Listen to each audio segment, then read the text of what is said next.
first we're going to take apart this. We're going to pull the propeller off. I believe this is, just so it helps out maybe, that's a 3mm metric Allen key.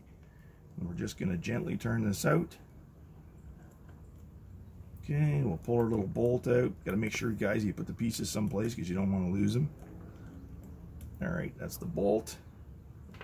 Key, we'll just give this a little wiggle in here. And good idea, just put the stuff back where it came from. You don't misplace it. All right, and inside here, this little ring is an aftermarket pot that I bought apart. It's a weed stopper. Stops weeds from getting wrapped around. Again, I found it on the internet. It's a fantastic little thing. Somebody out there got the great idea for this, and they 3D print them. So I bought it in the States off the internet. If you did a little hunting, you could probably find out. There's a couple places that offer them now. Okay, we'll set that there.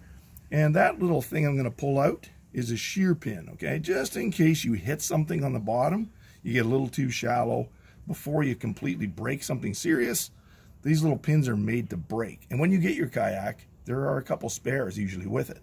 Okay, so you get a spare one. Okay, you can see it has a little notch in it. That's where that little pin is designed to break off. Okay, so we're going to sit that down.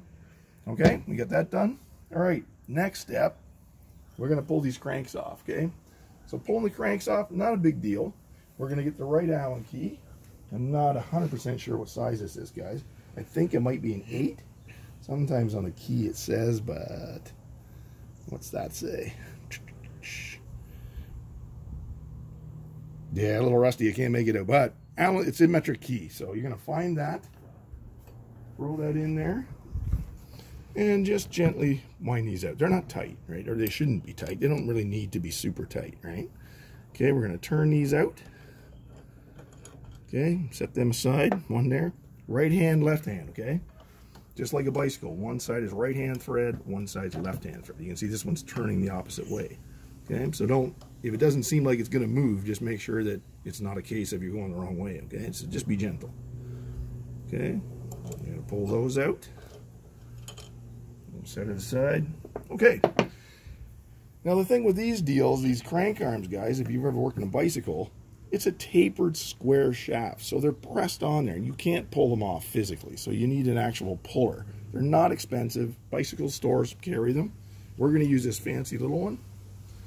Okay, we're just going to wind this out, just so the pressing part's out of the way, like that. And we're going to screw this in. Very fine thread, so be just careful that it starts in nice and fine. Again, left hand, right, left hand, right hand. So we're just going to turn that in until it bottoms out. You don't need to get a wrench on there and tighten it. That's fine, as long as we got lots of thread grabbing it.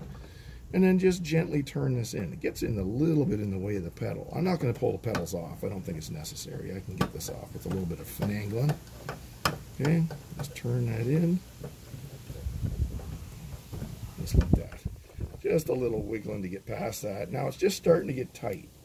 So if I just wiggle this, probably one more turn, you'll see the shaft coming off. And it just wiggles off. There, okay? Take that out.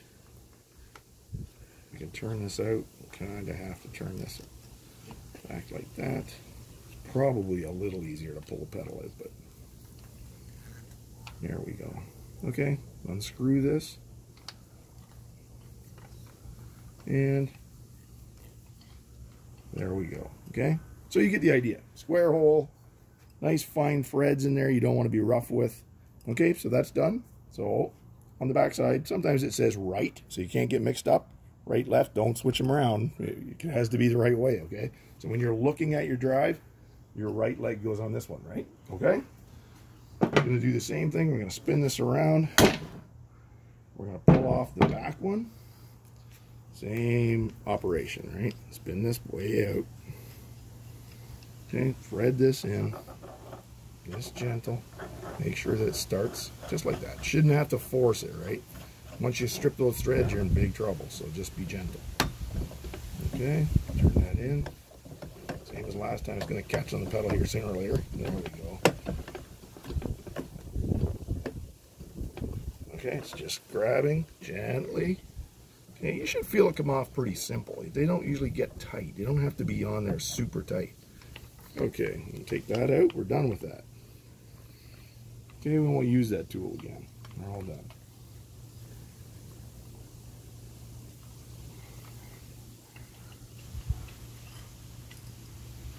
Okay, all right.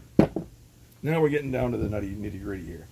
We're going to start taking this apart. So the first thing we're going to pull out is the upper part of the drive, okay? This thing, we found out by accident, you have to be careful which side's which when you take this apart. So we're going to turn this around so I can see it and reference the way I would look at it on the boat. Right side, left side, right? Okay, when you remove these, wouldn't even be a bad idea, guys, to grab a little piece of tape and mark on there right, left. If you switch them and put it back together, they will go together. Only problem is when you're pedaling, it's going to pedal backwards to go forward. So we found that out. I got them mixed up. I got to admit I screwed up.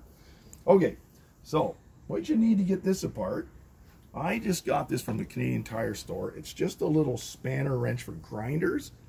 You can buy a really nice wrench from Berkeley. I don't know whether Dust King offers them, but you can get them on the internet. But they're kind of expensive. This is a pretty cheap little tool, okay, and it will work.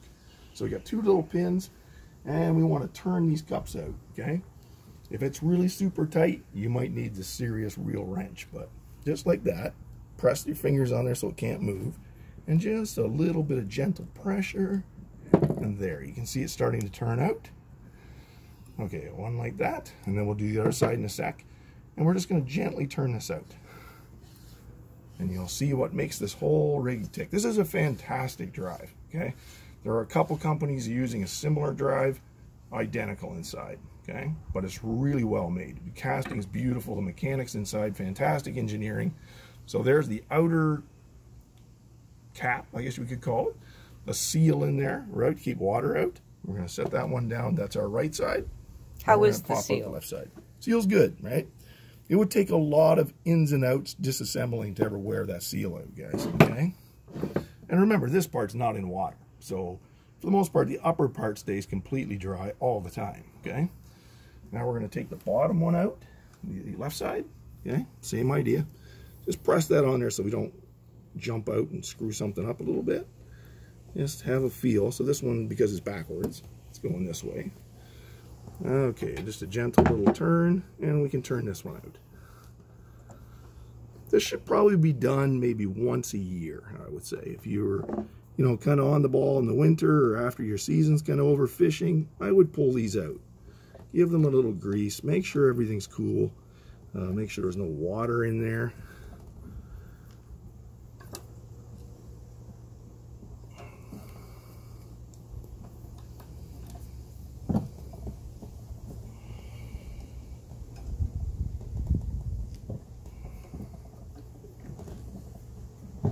This one's just a little snugger, but it's okay. It's coming.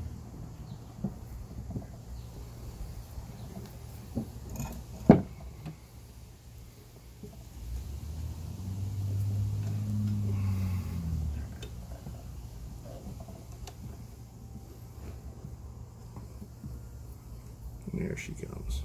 Okay, just gentle. There it comes. Okay, now probably what's going to happen is the shaft and everything's going to come out of here, okay, because it's actually sort of attached. There's our left side cap, and we'll pull this out. There's what makes her go, guys. Okay, we have a worm gear, and if you look in there, there's a little gear in there. So they mesh together. This one going this way changes that rotation this way. So down into the propeller drive it goes, okay? See, the grease is still pretty good. Got lots of synthetic grease in here. There's really no need to take this apart. Everything feels nice and smooth. That bearing's nice and smooth. Don't see any problems. This is nice and smooth. It's when you find one that feels like it's in gravel or something, you get a problem. So we're going to set this down here so we don't get the reference wrong way around. Okay, that little guy in there is good. Okay, all right. So we want to disassemble kind of as little of this thing as we really have to, okay? So the next step, I think what we're going to do is we're going to take the bottom part off, okay? We're going to get down into the lower section of it, okay? All right, get another little key here. And we're going to start popping these out.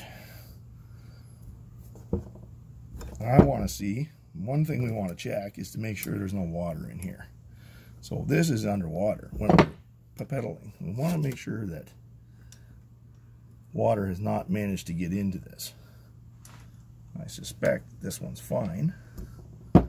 But we're going to open it up and take a peek. Just a little bit of a process taking the bolts out.